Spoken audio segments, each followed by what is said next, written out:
Hey everybody, Phil Talon here, and we're here to talk about auteur theory and worldview criticism.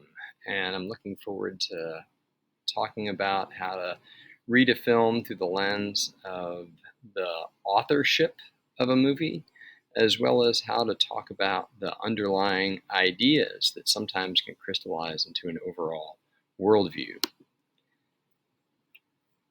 Like all works of art, films are made by people, and people have distinct ways of looking at the world that inform their work. And so when we view a film, we should attend to the form of the thing, its genre, the style of shooting and editing, the dialogue and music, but also to the themes that the film is conveying. Movies are about life, and discussing life means that we need to discuss the big ideas of human existence.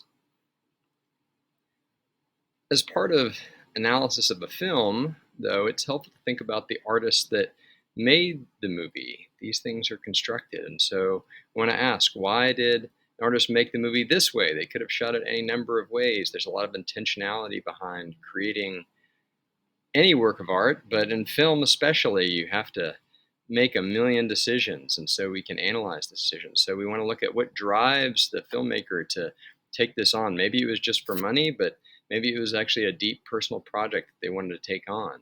Also, what else has the filmmaker made? The director, but also the writer, the producer, the studio, that kind of thing. And so if we can answer these questions, we can use film as a way of entering into deeper dialogue with the artists behind it and the ideas that concern them. Auteur theory developed uh, well after Hollywood filmmaking was in full swing, and some critics in America and also in France drew attention to the imprint of particular directors over the course of their filmography. One of those critics was Andrew Sarris, who wrote about auteur theory really persuasively.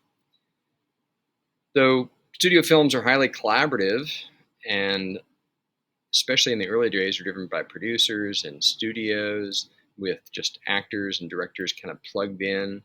Um, it became clear that certain directors had a style and a stamp they placed on their films. So this led some critics to focus on directors, for instance, Alfred Hitchcock, John Ford, Preston Sturges, whose work bore the impression of their personality. There was a clear through line.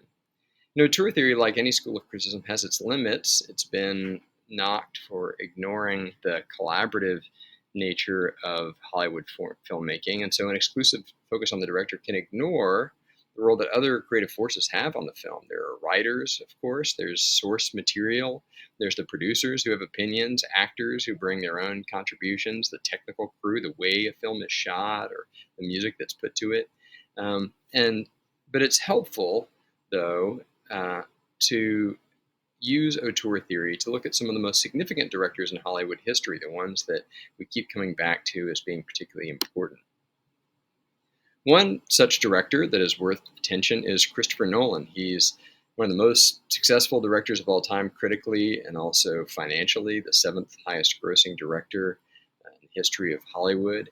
And Nolan's films not only have a strong stylistic element, like quick cutting, prominent music, non-chronological storytelling, they also have shared thematic elements, things like the danger of technology we saw in Oppenheimer, you see that in Dark Knight, personal identity, like in Memento, where a man with short-term memory loss is questioning his reason for being in the world, the relation between illusion or deception and reality. Do we want to know the truth about things? And then the challenge of being a good person in a hostile world that often doesn't reward good behavior. And so as we think about these elements, for instance, of Nolan's movies, but also of any director, this brings up the role of worldview criticism in film analysis. And you might think of worldview criticism as a kind of thematic criticism, but just extended to the deepest matters of life. So a worldview could be defined as fundamental beliefs about life, the universe, and everything.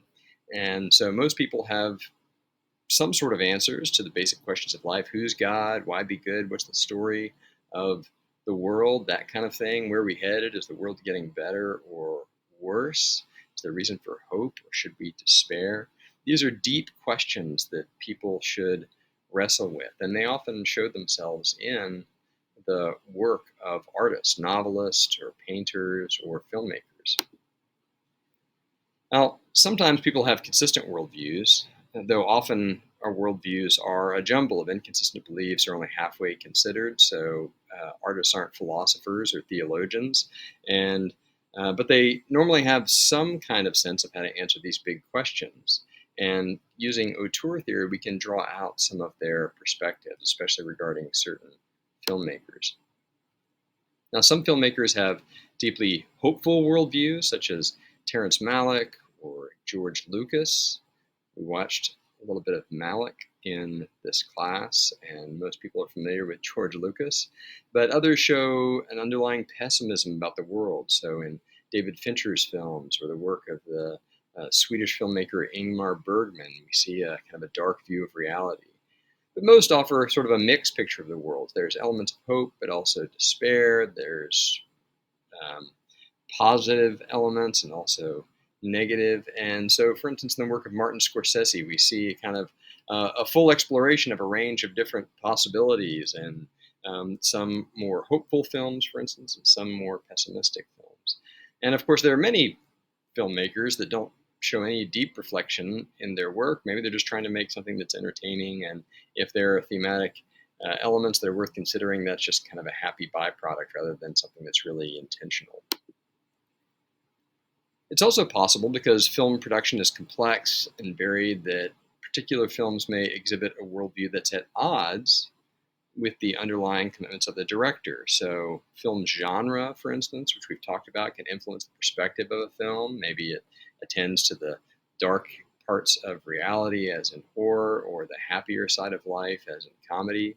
And for instance, in Spielberg's work, we see a wide range of views of the world and sense of life. He takes on a lot of different material. Sometimes he's really involved in shaping it. Sometimes he kind of has a script or some material that he goes with and then brings a stamp as a director with these stylistic elements. But there are still similarities that can be discerned across his work. And this is where uh, film criticism is complex. It's not simple. We can't just have one tool and then apply it in the same way to everything. So the first step in using film for cultural apologetics is just to understand the film, the artist behind it, in order to see which aspects of film criticism are most relevant. Should we think about this primarily because of its uh, genre elements or its cultural importance, or maybe we want to think about its themes, or perhaps we want to consider the artist that's behind it and the things that they're trying to say.